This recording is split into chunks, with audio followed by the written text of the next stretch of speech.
श्री कृष्ण की ये मानसिक तैयारी, यदि आवश्यकता पड़ेगी तो स्वर्ण के सिंहासन पर भी बैठूंगा, और यदि समाज को आवश्यकता पड़ेगी तो समाज के सात्विक लोगों की जूठी पत्तल उठाने में श्री कृष्ण कभी पीछे नहीं रहेंगे।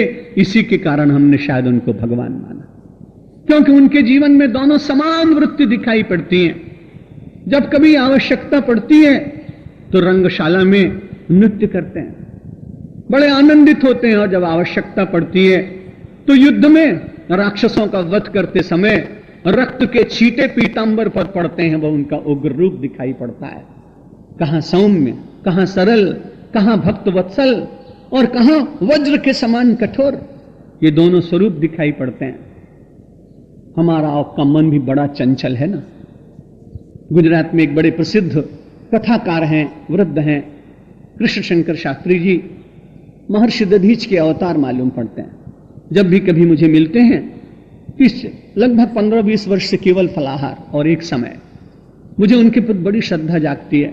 वैसे मैं सन्यासी हूं, मुझे वो प्रणाम करते हैं, उनकी लगभग 80 वर्ष की आयु, लेकिन मुझे उनके भीतर मानो अपने दादा का दर्शन होता, तो मैं उनके हाथ पकड़ करके अपने सर पर रख लेता और कहता, दादा तुम प्रणाम मत किया करो, क्योंकि आपकी वाणी से मुझे जो भागवत की आप व्याख्या करते हो बहुत अच्छी लगती है। एक दिन बंबई में कहीं उनकी कथा हो रही थी, मैं बिना पूछे यूं ही चला गया, क्योंकि बहुत ही अच्छी व्याख्या करते हैं। घटा टोपी कार्यक्रम उनके नहीं होते, उनके वास्तविक कार्यक्रम होते हैं। आजकल घटा टोपी कार्यक्रम बहुत होने लगे, व्याख्या नहीं करूंगा, किसी को बुरा लग जाएगा। जब मैं गया वहां तो सात्विक वातावरण में उनकी बात सुनी, मुझे बड़ा अच्छा लगा। दादा अपने भक्तों को कह रहे थे कि भाई तुम्हारा भी मन चंचल है और मेरा भी मन चंचल, बहुत वर्ष हो गए भागवत करते, लेकिन चंचल है। लेकिन मैं मन की चंचलता से बहुत दुखी नहीं होता हूं। जब ये बहुत मन कूदता है तब मैं भगवान के उस स्वरूप का दर्शन करता हूं कि भगवान कबड्डी खेल रहे हैं अपने भक्तों के साथ, और कबड्डी में कितना उछलना कूदना पड़ता है। तो उस समय मैं भगवान श्री कृष्ण के उछल कूद वाला ध्यान करता हूं, और जब उछल कूद भगवान की देखने लगता हूं तो मेरी उछल कूद श्री कृष्ण की उछल कूद में मिल जाती है और मेरा मन शांत हो जाता है।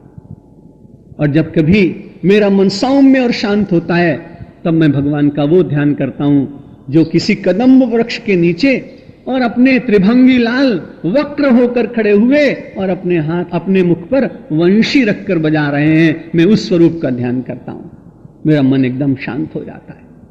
उन्होंने कहा जब मेरा मन बड़ा नटखट होता है तब मैं भगवान के नटवर लाल का वो सुंदर स्वरूप का ध्यान करता हूं। नटवर वपुः कर्णे और कर्णे गो कर्णकारम विभ्रतवासः कनक कपिशम वैजयंतीम चमालाम रंध्रान वेणो अधर सुधया पूरयन गोपवृंदैहि वृंदारण्ये स्वपद रमणम प्राविशद गीत कीर्ति।